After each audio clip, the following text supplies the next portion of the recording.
तो बच्चों आज की क्लास में हम थोड़ा सा ये देखेंगे कि क्या क्या अपने पास केमिकल रिएक्शंस हैं, क्या इक्वेशंस होती हैं। ठीक है, इसमें थोड़ा सा एग्जांपल देखेंगे।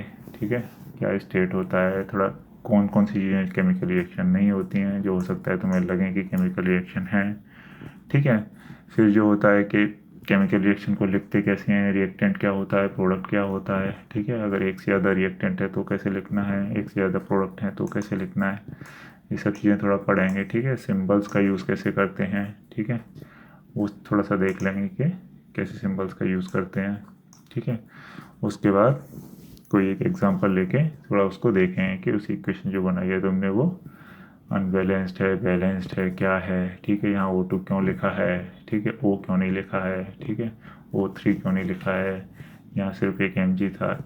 इस पे थोड़ी सी चर्चा करेंगे और देखेंगे कि क्या है इन चीज़ों का मतलब। ठीक है, फिर थोड़ा सा बताएंगे कि अगर ये लिखा है तो उसमें कितने एटम्स हैं और बैलेंस्ड और अनबैलेंस्ड इक्वेशन पता लगाने के लिए कैसे करते हैं। और फिर इसके बाद हम थोड़े से 4-5 क्वेश्चंस कराएंगे बैलेंस्ड अनबैलेंस्ड इक्वेशंस के, और ये लेक्चर क्लोज कराएंगे। ठीक है, फिर आगे क्लास में इससे नेक्स्ट वाला क्वेश्चन करेंगे।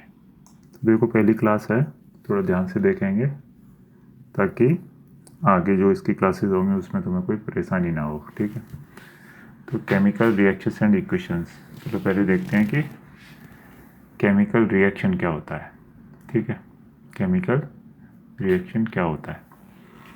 तो देखो तुमने देखा होगा कि घर पे दूध तो सारे बच्चे पीते ही हैं। ठीक है, जो अगर दूध है अगर बाहर छोड़ दो तुम, ठीक है, ना तो गर्म है ना ठंडा है, बाहर बहुत टाइम तक छोड़ दोगे तो ये क्या हो जाता है, सार हो जाता है। ठीक है, क्योंकि ख़राब हो जाता है वो। ठीक है, तो कुछ ना कुछ तो इसमें गड़बड़ हुई है तभी जाके वो ख़राब हुआ है। ठीक है, या देखो अगर तुम आयरन का अगर कोई नेल पड़ा हुआ है, ठीक है, होता है ना, तो वो क्या होता है, तुम अगर बाहर छोड़ दोगे उसे तो उसमें रस्ट लग जाती है। ठीक है, क्या रस्ट, रस्ट मतलब जंग लग जाती है, उसका कलर चेंज हो जाता है, वो सब चीज़ें। ठीक है, तो ये एक केस हो गया। या तुम ले लो, तुम ब्रीदिंग कर रहे हो, जिसको हम अगर देखें टेक्निकली तो एक चीज़ होती है रेस्पिरेशन। ठीक है, वो है, वो क्या है, वो एक केमिकल रिएक्शन ही है। ठीक है, ये जो चीज़ें हो रही हैं ये किसी न किसी केमिकल रिएक्शन की वजह से ही हो रही हैं, और ये जो रेस्पिरेशन है वो भी एक केमिकल रिएक्शन की वजह से होता है। रेस्पिरेशन में क्या होता है, जो तुम ऑक्सीजन ले रहे हो, ठीक है, और तुम्हारा जो ऑक्सीजन सारे सेल्स में जा रही है लंग्स के थ्रू, सेल्स में रिएक्शन हो रही है, उस रिएक्शन को रेस्पिरेशन रिएक्शन बोलते हैं। ठीक है, और उस रिएक्शन से तुम्हें एनर्जी मिलती है। ठीक है, अगर तुम खाना नहीं खाओगे और सांस नहीं लोगे तो तुम्हें बिल्कुल एनर्जी नहीं मिलेगी। ठीक है, जो रेस्पिरेशन में चीज़ें यूज़ होती हैं वो होता है तुम्हारा खाना और तुम्हारी ऑक्सीजन। ठीक है, उनसे मिलके तुम्हारी एनर्जी मिलती है तुम्हें, और तुम्हारे कार्बन डाइऑक्साइड तुम उसमें से रिलीज़ करते हो, H2O तुम रिलीज़ करते हो जो कि पानी होता है, वाटर वेपर्स। इक्वेशन में इतना अभी नहीं जाते हैं, लेकिन कुल मिला के वो एक रिएक्शन होती है। तो ये सब क्या है, एग्जांपल्स हैं रिएक्शन के। ठीक है, जैसे कि मिल्क सार हो गया या आयरन पे रस लग गई, तो कहीं ना कहीं कुछ कुछ एक केमिकल रिएक्शन हो रही है जिसकी वजह से ये कुछ चेंज हो रहा है। ठीक है, चेंज क्या होता है, चेंज जनरली अगर तुम देखोगे तो उसकी स्टेट चेंज हो गई। स्टेट का मतलब है कि सॉलिड से लिक्विड, लिक्विड से कैसे, ऐसा कुछ हो सकता है। ठीक है, या फिर देखोगे तुम उसका कलर चेंज हो गया। ठीक है, कोई केमिकल रिएक्शन हुई, एक कलर चेंज करके दूसरा कलर कोई हो गया। या हो सकता है केमिकल रिएक्शन ऐसी हुई कि टेम्परेचर चेंज हो गया उसका। ठीक है, जो भी था तुम्हारे पास उसका टेम्परेचर चेंज हो गया, ये भी हो सकता है। ठीक है, या फिर कोई गैस रिलीज़ कर गई, जो हमने स्टेट में देखा जाएगा तो मोटा मोटा आ जाएगा इसमें, कोई गैस रिलीज़ कर गई, सभी चीज़ें हो सकती हैं। ये इस टाइप की चीज़ें होती हैं जब ये केमिकल रिएक्शन होती है। ठीक है, तो ये ठीक है। अब केमिकल रिएक्शन एक्चुअल में है क्या। ठीक है, मतलब ये तुम्हें समझ में आ रहा है कि हाँ कुछ लफड़ा हो रहा है, उसकी वजह से ये चीज़ें हो रही हैं। तुम जिस चीज़ को ऑब्जर्व कर सकते हो, मिल्क सार हो गया, ये तुमने ऑब्जर्व कर पाया। आयरन से एक एकदम क्लीन आयरन अगर तुम लोगे, कुछ देर से छोड़ दोगे पानी वानी में तो उसमें रस लग जाता है। ठीक है, जंग लग जाती है, तो वो भी एक कुछ लफड़ा हुआ है तो वो केमिकल रिएक्शन की वजह से हुआ है। और इस केस में क्या हुआ है, कुछ ना कुछ चेंज हुआ है। जैसे इस कलर में, आयरन के केस में कलर चेंज हो जाता है उसका, तो उससे तुम्हें पता चलता है कि क्या हुआ है। ठीक है। अब कुछ स्टूडेंट्स बोलते हैं कि अच्छा ये चलो ठीक है, समझ में आ गया। अब एक बात बताओ कि अगर मान लो मैं पानी का गिलास लिया, ठीक है, ये एक पानी का गिलास लेते हैं, ठीक है, और इसमें तो हमने पानी भर लिया। अब अगर मैं इसमें ऊपर से चीनी डालता हूँ, चीनी डाली, ठीक है, और इस चीनी को घोला, शुगर, ठीक है, और तुम इसको घोलते हो तो ये क्या है, ठीक है। अब ये थोड़ी देर में घुल जाएगी पूरी। जब तुम इसे पियोगे तो ये तुम्हें मीठा लगेगा, ठीक है, स्वीट लगेगा। अगर बिना शुगर डाले तुम अगर इसे पी रहे होते तो ये तुम्हें स्वीट नहीं लग रहा होता। तो यहाँ पर भी कुछ तो घपला हुआ है। क्या ये केमिकल रिएक्शन है? ये केमिकल रिएक्शन नहीं है, ठीक है। केमिकल रिएक्शन की कुछ चीज़ें होती हैं जो हमें ध्यान में रखनी होती हैं। जब वो चीज़ें हो रही होती हैं तभी केमिकल रिएक्शन हम उसे बोलते हैं। यहाँ पे कुछ चेंज हुआ है, तुमने चीनी डाली पानी में या दूध में, ठीक है, और उसको घोला तो तुम्हें वो मीठा लगने लग गया। पहले मीठा नहीं लग रहा था लेकिन अभी मीठा लग रहा है, तो कुछ चेंज हुआ है, लेकिन वो केमिकल रिएक्शन की वजह से नहीं हुआ है, ठीक है। ये किसकी वजह से हुआ? जनरली केमिकल इक्वेशंस में क्या होता है कि एटम्स होते हैं जो, ठीक है, मान लो ये मिल्क है, मिल्क किसी चीज़ को, जितने भी एलिमेंट्स हैं तुम्हारे, उन एलिमेंट्स को बन के ही कुछ चीज़ें बनी हुई हैं। जितनी भी चीज़ें हैं वो सब एलिमेंट्स को मिल के बनी हुई है। जैसे आयरन है, आयरन क्या होता है? आयरन एक एलिमेंट है जिसका सिंबल है Fe, ठीक है, Fe। तो इसका जब रस्ट लगता है तो Fe की रिएक्शन होती है किसी के साथ, ठीक है। Fe या तो किसी के साथ कनेक्ट हो जाता है, या कोई मान लो पहले से कुछ बड़ी चीज़ होगी, जैसे मिल्क है, उसमें बहुत सारी चीज़ें होती हैं, ठीक है, तो उसमें कई बॉन्ड्स ब्रेक होते हैं, नए जुड़ते हैं। ये सब चीज़ें जब हो रही होती हैं तो हम बोलेंगे कि उसमें केमिकल रिएक्शन हो रही है। इस वाले केस में क्या किया है? इस वाले केस में केमिकल रिएक्शन नहीं हुई है। इस वाले केस में ऐसे मान लो कि जैसे तुम पूड़ी बनाते वक्त आटे में थोड़ा मैदा डाल दिया, ठीक है, तो उसमें क्या है, केमिकल रिएक्शन कुछ नहीं है, बस तुमने वो मिक्स कर दिया है, ठीक है ना। इसमें कुछ रिएक्शन हुई? कुछ नहीं हुई। ज़्यादा क्या होगा, मान लो तुम्हारा मैदे का कुछ अलग कलर था, थोड़ा वाइटिश ज़्यादा था, आटा इतना नहीं था, थोड़ा कलर चेंज होगा, ठीक है। लेकिन ये सब जो चीज़ें होंगी वो एक मिक्सचर की वजह से हो रही हैं, ना कि रिएक्शन की वजह से, ठीक है। तो ध्यान रखना है तुम्हें। इसी तरह से यही इस केस में भी देखोगे तो जो पानी मैं अगर चीनी में घोल रहा हूँ तो चीनी उसके साथ कुछ रिएक्ट नहीं कर रही है। पानी के मॉलिक्यूल्स अलग हैं, चीनी के मॉलिक्यूल्स अलग हैं, और वो बात अलग है कि वो पूरे में घुले हुए हैं, ठीक है, मिले हुए हैं हर जगह। इसीलिए तुम्हें हर जगह मीठा लगता है। पानी का एक सिप लोगे वो भी मीठा होगा, दूसरा लोगे वो भी मीठा होगा, तीसरा लोगे वो भी मीठा होगा, ठीक है। ऐसा नहीं है कि वो सिर्फ बॉटम में घुले हुए हैं, यहाँ पे जहाँ पे पूरे में वो यूनिफॉर्मली घुले हुए हैं, इसीलिए तुम्हें पूरा का पूरा पानी मीठा लग रहा है। और वो एक तरह से मिक्सचर है, जैसे कि पूड़ी बनाते हुए आटे और मैदे का मिक्सचर होता है, ठीक है। इसमें कोई केमिकल रिएक्शन नहीं है, ठीक है। इसमें भी कोई केमिकल रिएक्शन नहीं है। तो ये केमिकल रिएक्शन नहीं है। यहाँ पर कोई बॉन्ड्स ना तो ब्रेक हो रहे हैं ना बन रहे हैं, ठीक है। तभी वो ये चीज़ ध्यान रखनी है कि क्या केमिकल रिएक्शन है और क्या नहीं है, ठीक है। तो अब बात आती है कि केमिकल रिएक्शन तो ठीक है, समझ में आ गया। अब ये इक्वेशन क्या चीज़ है? अब इक्वेशन तो सिंपल है, जैसा मैथ में है वैसा यहाँ इक्वेशन है, कुछ नहीं है, ठीक है। मैथ्स में तुमने पढ़ा ही होगा कि मैथ्स में मान लो कुछ भी तुम लिखते हो, जैसे 2 + 3 = 5, ये क्या है? एक मैथमेटिकल इक्वेशन है, ठीक है। ऐसे ही यहाँ पे भी हम केमिकल इक्वेशंस को लिखते हैं, ठीक है। कैसे? जैसे मान लो तुमने एक बहुत ही फेमस एक्सपेरिमेंट है वो देखा होगा कि जो मैग्नीशियम है, मैग्नीशियम का रिबन, ठीक है, ये एक मैग्नीशियम का रिबन है। यूट्यूब पे बहुत सारे वीडियोस मिल जाएंगे तुमको। मैग्नीशियम रिबन को अगर तुम जलाओगे, ठीक है, अगर तुम जलाओगे तो क्या होगा, इसमें से जो राख गिरती है, ठीक है, तो वो क्या होती है, ये था मैग्नीशियम, Mg बोलते हैं मैग्नीशियम का जो सिंबल है। और ये फायर है, फायर जो लगी हुई है वो ऑक्सीजन के प्रेजेंस में है, ठीक है।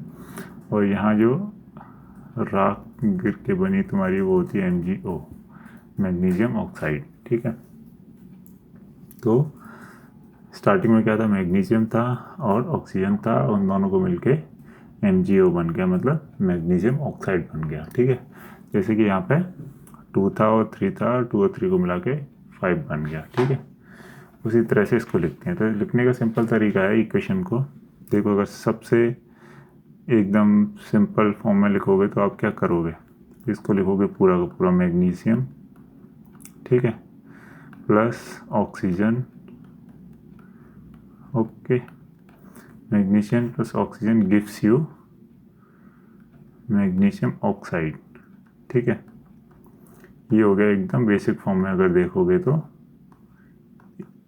जो केमिकल इक्वेशन होगी उसे इस तरह से लिखेंगे। ठीक है, magnesium plus oxygen gives you oxide. अब तुम बोलोगे कि यार यहाँ तो मैथ्स में तुम इक्वल टू यूज़ करते हैं, ठीक है ये, लेकिन यहाँ पे आप एरो यूज़ कर रहे हो। तो ठीक है, इस एरो का भी सिग्निफिकेंस है। इस एरो से पहली बात तो ये पता चलती है कि मैग्नीशियम और ऑक्सीजन मिलके मैंने मैग्नीशियम ऑक्साइड बनाया है। ठीक है, उल्टा नहीं हुआ है, मैग्नीशियम ऑक्साइड से मैंने मैग्नीशियम ऑक्सीजन अलग अलग नहीं निकाला है। इसमें क्या है, अगर तुम देखोगे 2 + 3 = 5 में तो तुम दोनों तरीके से बोल सकते हो। ठीक है, मैंने 2 और 3 मिला के 5 बनाया, या 5 को तोड़ के मैंने 2 और 3 में चेंज कर दिया। मान लो तुम्हारे पास 5 कॉइन थे, 1 2 3 4 5, ठीक है, तो 2 कॉइन तुमने एक बंदे को दे दिए, 3 कॉइन एक बंदे को दे दिए, तो ये तुम्हारा 5 को ब्रेक कर दिया तुमने। ठीक है, या फिर तुम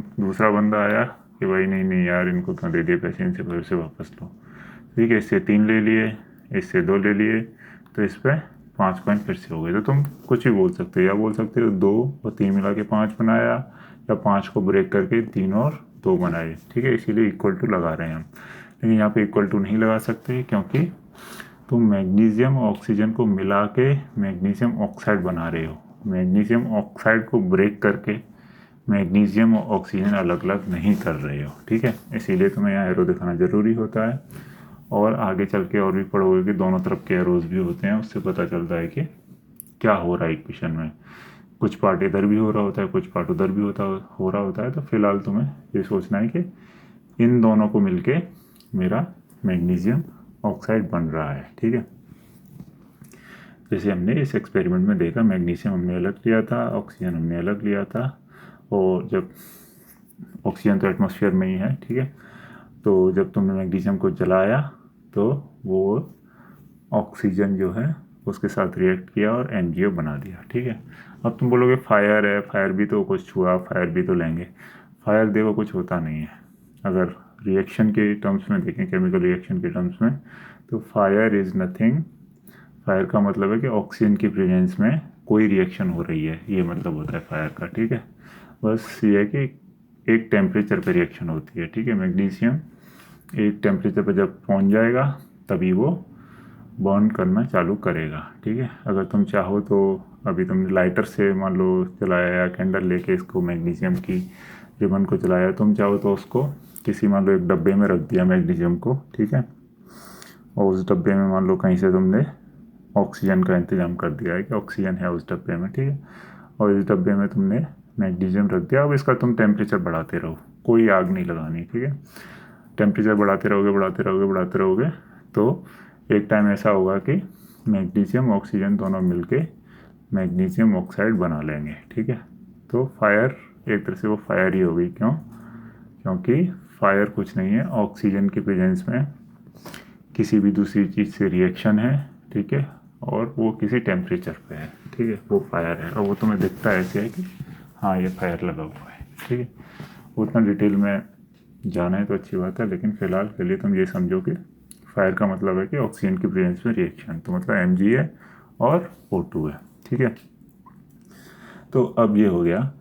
अब देखो ये जो होते हैं अपने लेफ्ट वाले, दूसरे पेन से ले लेते हैं, ये जो लेफ्ट वाली होते हैं, ठीक है, जैसे मैग्नीशियम था और ऑक्सीजन था। ठीक है, इनको हम बोलते हैं रिएक्टेंट्स। ठीक है, रिएक्ट कर रहे हैं ना ये, तो इनको हम क्या बोलेंगे? रिएक्टेंट्स। और इधर जो होते हैं इनको हम क्या बोलते हैं? इनको हम बोलते हैं प्रोडक्ट्स, ठीक है। जो रिएक्ट कर रहा है उनको रिएक्टेंट्स, और जो प्रोडक्ट बन रहा है मेरा, ठीक है, जो रिएक्शन होके बन रहा है मेरा, उसको हम बोलते हैं प्रोडक्ट्स। तो यहाँ पे एक ही है प्रोडक्ट, तो सिंपल तुम इसे प्रोडक्ट बोल सकते हो, ठीक है। और अगर एक से ज़्यादा है तो तुम उसे क्या बोलते हैं, प्रोडक्ट्स, ठीक है। तो ये तुम्हारा हो गया रिएक्टेंट्स। यहाँ पे 2 रिएक्टेंट्स थे, एक प्रोडक्ट है, तो रिएक्टेंट्स एंड प्रोडक्ट्स, ठीक है। अब लिखते कैसे हैं इनको? लिखने का जैसे हमने बताया सिंपल, जितने रिएक्टेंट होंगे उन्हें तो हम प्लस करके लिखते हो, क्योंकि उन सबको प्लस करके ही प्रोडक्ट बन रहा है, ठीक है। राइट में भी वैसे ऐसा नहीं है कि सिर्फ तुम्हारा एक ही प्रोडक्ट बनेगा, एक से ज़्यादा भी प्रोडक्ट बन सकते हैं, तो तुम्हें वो चीज़ भी लिख सकते हो, ठीक है, प्लस करके। जैसे तुम रिएक्टेंट्स का लिख रहे हो वैसे तुम प्रोडक्ट्स का भी लिख सकते हो, ठीक है। तो अगर रिएक्टेंट 1 है R1, ठीक है, रिएक्टेंट 2 है R2, रिएक्टेंट 3 है R3, और इनको मिलके मान लो प्रोडक्ट बन रहा है, तो P1 plus P2 plus P3, मान लो 4 प्रोडक्ट बन रहे हैं तो P4, ठीक है। इस तरह से तुम लिख सकते हो, ठीक है। तो ये हो गए तुम्हारे रिएक्टेंट्स और ये हो गए तुम्हारे प्रोडक्ट्स, ठीक है। लेफ्ट में तुम्हारे रिएक्टेंट्स हो गए और राइट में तुम्हारे प्रोडक्ट्स हो गए, और डायरेक्शन तुमने बता दी एरो से कि भाई मेरे लेफ्ट वाले रिएक्ट होके मेरे ये प्रोडक्ट्स बना रहे हैं, ठीक है। चलो बढ़िया।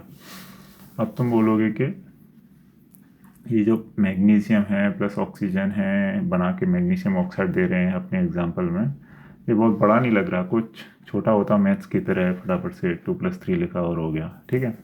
तो मैथ्स में भी देखोगे तुम, मैथ्स में भी तुम क्या करते हो, 2 + 3 = 5 लिख रहे हो, ना कि TWO + THREE = 5, ऐसा तो तुम लिखते नहीं हो, ठीक है। ऐसा लिख सकते हो, कोई दिक्कत नहीं है, लेकिन बहुत कॉम्प्लेक्स हो जाएगा, मतलब इतना बड़ा बड़ा लिखना पड़ेगा। उससे अच्छा है कि हम इसको ऐसे लिखते हैं फटाफट। तो 2 का सिंबल है ऐसे, 2 के सिंबल कैसा है, 2 का सिंबल इस तरह से है, ठीक है। ये 2 का सिंबल है, ठीक है, कई लोग ऐसे बनाते हैं, ठीक है। तो ये सब 2 के सिंबल हैं, तो तुम्हें समझ में आता है कैसे यहाँ 2 है, ठीक है। 3 का सिंबल कैसा है, 3 का सिंबल ऐसा है, तो तुम्हें पता है 3 का सिंबल ऐसा है। तो कितना अच्छा होता कि मैग्नीशियम का भी कोई सिंबल होता, या ऑक्सीजन का भी कोई सिंबल होता, या मैग्नीशियम ऑक्साइड का भी कोई सिंबल होता, तो अपन इसको आसानी से लिख लेते, इतना बड़ा नहीं लिखना पड़ता। तो मज़े की बात यह है कि इनके सिंबल होते हैं, ठीक है। मैग्नीशियम हुआ, ऑक्सीजन हुआ, ये क्या है, ये सब हमारे एलिमेंट्स हैं, ठीक है। जब तुम पीरियोडिक टेबल देखोगे तो उसमें पता चलेगा इतने सारे एलिमेंट्स हैं, उन सब के सिंबल होते हैं, ठीक है। तो मैग्नीशियम का सिंबल है अपना Mg, ठीक है। तो जिस तरह से मैथ में लिखते हो वैसे यहाँ लिख दो, मैग्नीशियम की जगह Mg लिख दो, प्लस ऑक्सीजन की जगह O2 लिखेंगे। O2 क्यों लिखेंगे, O क्यों नहीं लिखेंगे वो भी बताएंगे, ठीक है। और मैग्नीशियम ऑक्साइड का सिंबल होता है Mg और O, ठीक है, जो हो गया मैग्नीशियम ऑक्साइड। तो सिंपल है, इतना बड़ा लिखने की जगह तुमने उसे शॉर्ट में लिख दिया उनके सिंबल्स का यूज़ करके कि magnesium plus oxygen gives you MgO, that is magnesium oxide, ठीक है।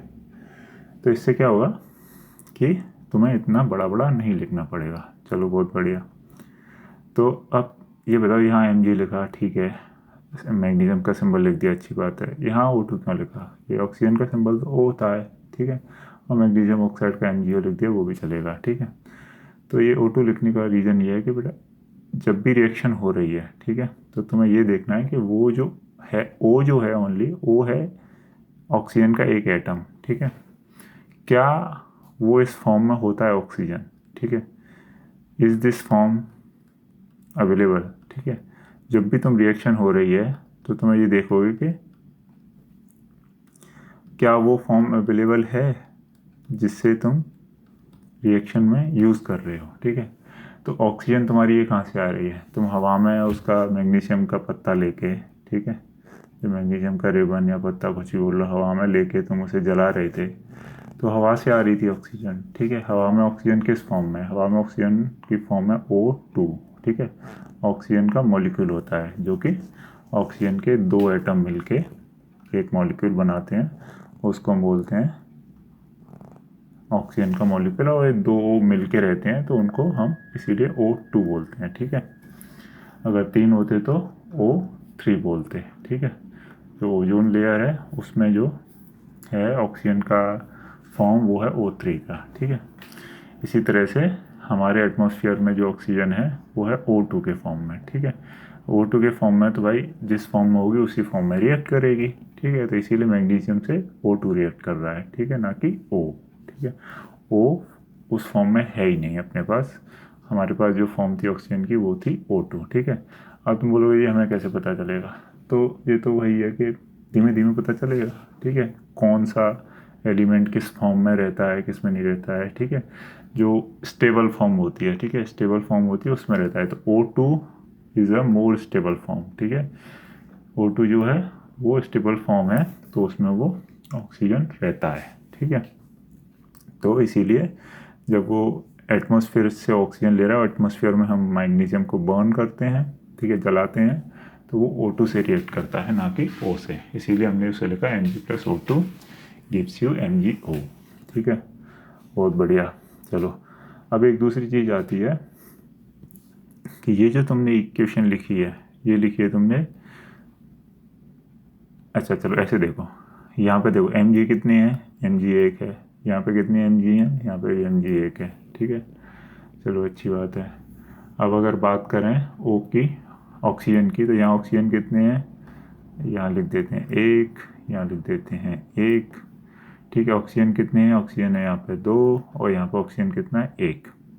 ठीक है, तो देखो जब भी रिएक्शन होगी तो दोनों side same number of atoms होंगे। ठीक है, यहाँ पे मैग्नीशियम का 1 है, यहाँ पे 1 है, तो मैग्नीशियम ठीक है, लेकिन ऑक्सीजन के यहाँ पे 2 हैं, लेकिन यहाँ पे सिर्फ 1 ही है। ठीक है, तो इसका मतलब ये जो इक्वेशन है, ये जो इक्वेशन है वो क्या है, अनबैलेंस्ड इक्वेशन है। ठीक है, ये अनबैलेंस्ड इक्वेशन है, या फिर तुम बोल सकते हो कि स्केलेटन इक्वेशन है। ठीक है, अनबैलेंस्ड इक्वेशन है या स्केलेटल केमिकल इक्वेशन है। ठीक है, स्केलेटन का मतलब है कि भाई ठीक है अभी हमने बैलेंस नहीं करी है, लेकिन तुम्हें हमने ढांचा बता दिया है कि ये हो रहा है। ठीक है, स्केलेटन मतलब ढांचा बता दिया कि भाई हाँ मैग्नीशियम ऑक्सीजन के साथ रिएक्ट करके मैग्नीशियम ऑक्साइड बना रहा है। ठीक है, लेकिन ये अनबैलेंस्ड है, बैलेंस हम कर सकते हैं, तरीके होते हैं बैलेंस करने के, वो ठीक है बाद में देखेंगे। ठीक है, तो ध्यान रहेगा ये जब भी इक्वेशन लिखते हैं तो उसे पता रहना चाहिए कि वो अनबैलेंस्ड है या बैलेंस्ड है। अनबैलेंस्ड या स्केलेटन एक ही बात है। ठीक है, और तुम चेक कैसे कर सकते हो, ये पता लगे कि इधर इसके कितने एटम्स हैं मैग्नीशियम के और इधर ऑक्सीजन के कितने हैं। ठीक है, तो उससे तुम्हें पता चल जाएगा। अब पता करने के मतलब इसमें अगर तुम्हें कन्फ्यूजन हो तो कोई कन्फ्यूजन होना नहीं चाहिए। अगर O2 लिखा है, ठीक है, O2 लिखा है जैसे सिमिलर टू जैसे तुम लिखते हो कि 4 का स्क्वायर है। ठीक है, 4 का स्क्वायर क्या होता है, 4 × 4। ठीक है, ऐसे ही O2 का मतलब क्या है कि 2 ऑक्सीजन के एटम मिलके इक्वलेंट कर देते हैं, 3 वाला 2 ऑक्सीजन के एटम है, ठीक है, वो मिलके एक मॉलिक्यूल बना रहे हैं O2। ठीक है, तो उससे हमारा एक मॉलिक्यूल बना है और 2 है। अगर O3 लिखा है तो इसका मतलब क्या है, 3 यहाँ पे बताया है। ठीक है, 3 है। ठीक है, तो मान लो कोई भी है यार, कोई कुछ भी लिखा है, B4 लिखा है। ठीक है, तो B4 का मतलब क्या है कि उसके 4 एटम मिलके एक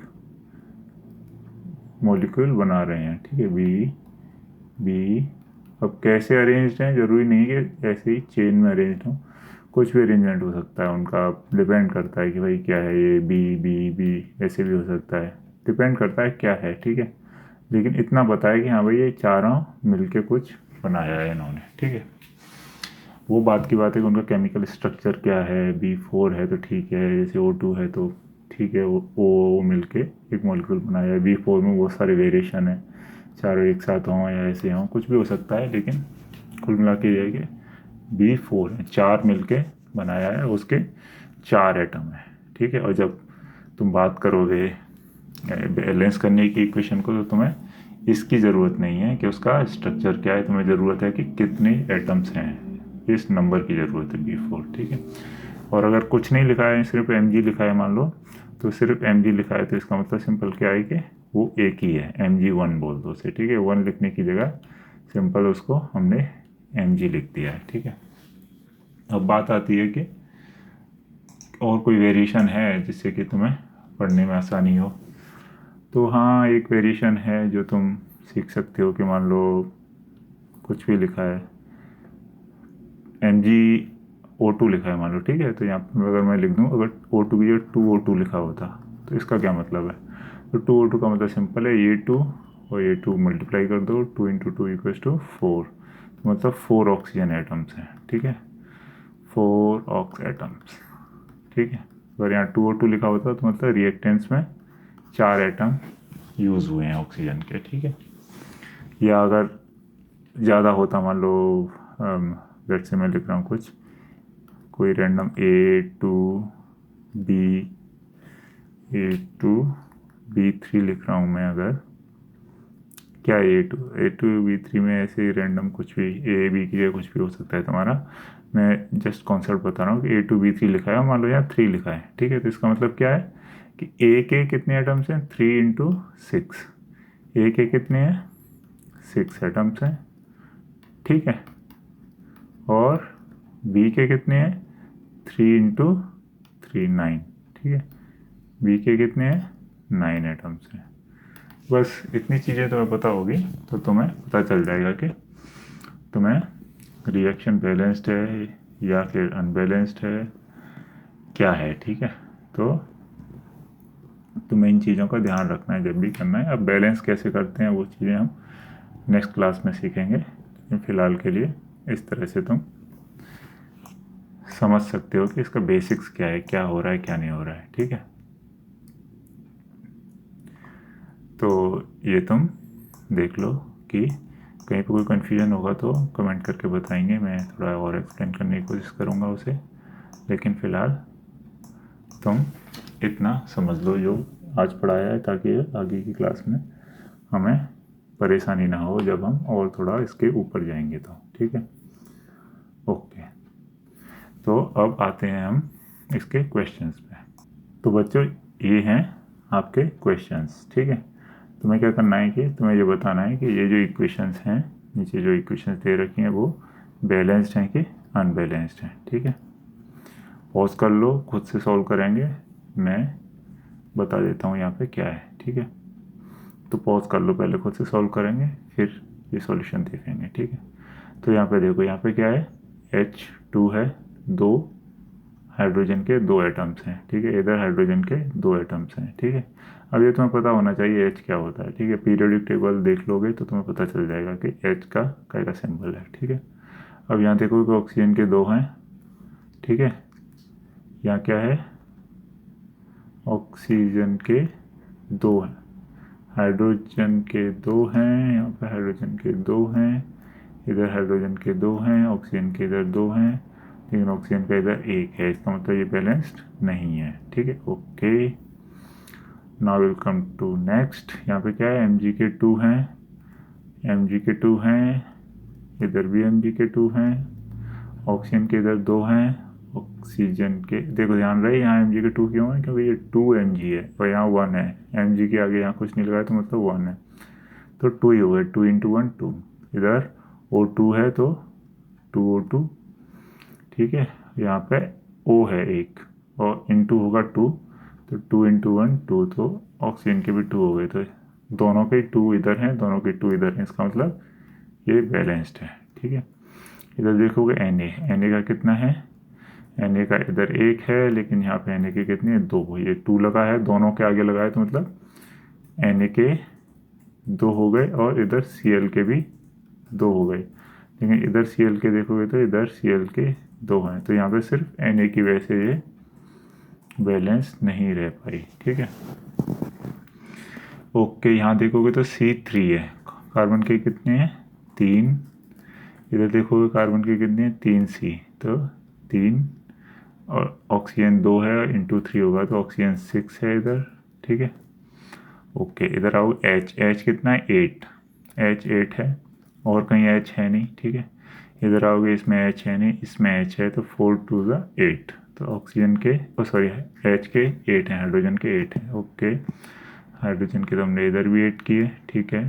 अब ऑक्सीजन के देखोगे तो ऑक्सीजन कितने हैं, 5 2 10, ऑक्सीजन के इधर 10 है, ठीक है। इधर ऑक्सीजन के तो हमने 6 बता दिए, यहाँ पे कितने हैं, 4 4 हो जाए 4, ठीक है 4। तो ये क्या हो गया तुम्हारा, कार्बन के 3, ओके। हाइड्रोजन के 8, ओके। ऑक्सीजन के 10, ऑक्सीजन के 6 इधर, 4 इधर, 10। तो इसका मतलब ये इक्वेशन जो है वो बैलेंस्ड है, ठीक है। तीनों जो एलिमेंट हैं CHO लेफ्ट हैंड साइड में जितने हैं उतने ही राइट हैंड साइड में हैं, ठीक है। अलग अलग हो सकते हैं लेकिन टोटल बराबर होने चाहिए, ठीक है। जैसे यहाँ ऑक्सीजन 6 इधर है, 4 इसमें है, 6 इस मॉलिक्यूल में है, 4 इस मॉलिक्यूल में है, लेकिन फिर भी टोटल जो है 10 वो बराबर है, ठीक है। अब इधर आएंगे, Fe का कितना है, इधर 1 है, इधर Fe का कितना है, 2 है। तो ये तो ऐसी अनबैलेंस्ड हो गई, तुम इसे ऐसे ही क्रॉस कर सकते हो। आगे चेक करना है तो कर लो। O2 के मतलब ऑक्सीजन के 2 हैं इधर, ऑक्सीजन के इधर कितने, 3 है, ठीक है। तो ना तो ये Fe से बैलेंस्ड है ना ऑक्सीजन से, ठीक है। तो इस तरह से तुम पता लगा सकते हो कि इक्वेशंस बैलेंस्ड है कि अनबैलेंस्ड है, ठीक है। चलो नेक्स्ट क्लास में मिलते हैं, ठीक है। Thank you.